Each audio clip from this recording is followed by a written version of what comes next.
Hi, I'm Colin, and this is Spaceflight Made Simple. So, many of us have heard of the SpaceX Dragon, carrying cargo to and from the space station, and soon carrying people to and from the space station. But it has a little-known companion, another spacecraft taking cargo to and from the International Space Station. And that spacecraft is called Cygnus. Cygnus is Orbital ATK and Northrop Grumman's response to SpaceX. It is a disposable resupply vehicle, sort of like Progress, which can carry supplies to and from the International Space Station.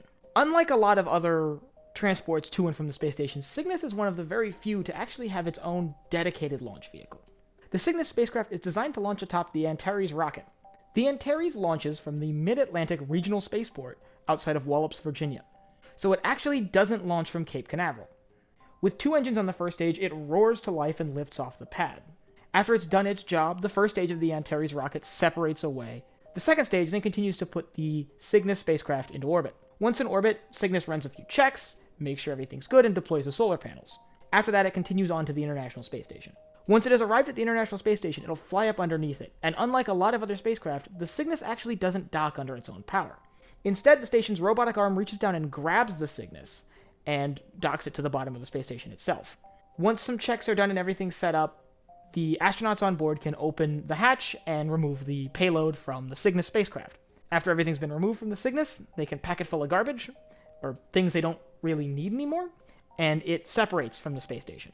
When it leaves much like it came. The arm grabs it and holds it down beneath the space station and then releases it, and Cygnus then, under its own power, moves away from the space station.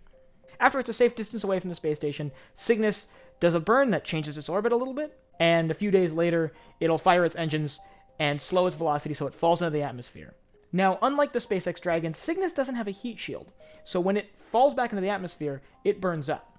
Everything on board the Cygnus is garbage or unneeded material, and it will burn up in the atmosphere. Cygnus adds a nice level of redundancy to SpaceX's Dragon. As mentioned before, unlike the Dragon, the Cygnus burns up in the atmosphere, which means it's a great way to get rid of garbage and waste product from the space station. It can simply be packed into that spacecraft and hurtled into the atmosphere. This is similar to the Russian Progress, which has the same ordeal going on where it can carry cargo up, but it can't come back, so it is also used as a garbage disposal, for lack of a better word. So the next Cygnus launch is scheduled for February 9th, 2020, at about 5:40 p.m. That's Eastern Time, by the way. If you want to see this launch, because it is going to the space station, the best place to go see it is NASA's Livestream. I'll leave a link down below in the description to the NASA YouTube channel where they will be streaming this launch.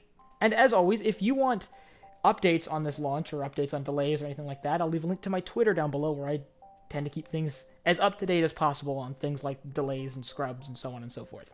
But if you like what you saw here today or just want more space news and updates, head down below at the subscribe button and the bell icon so you get notified when I upload new videos.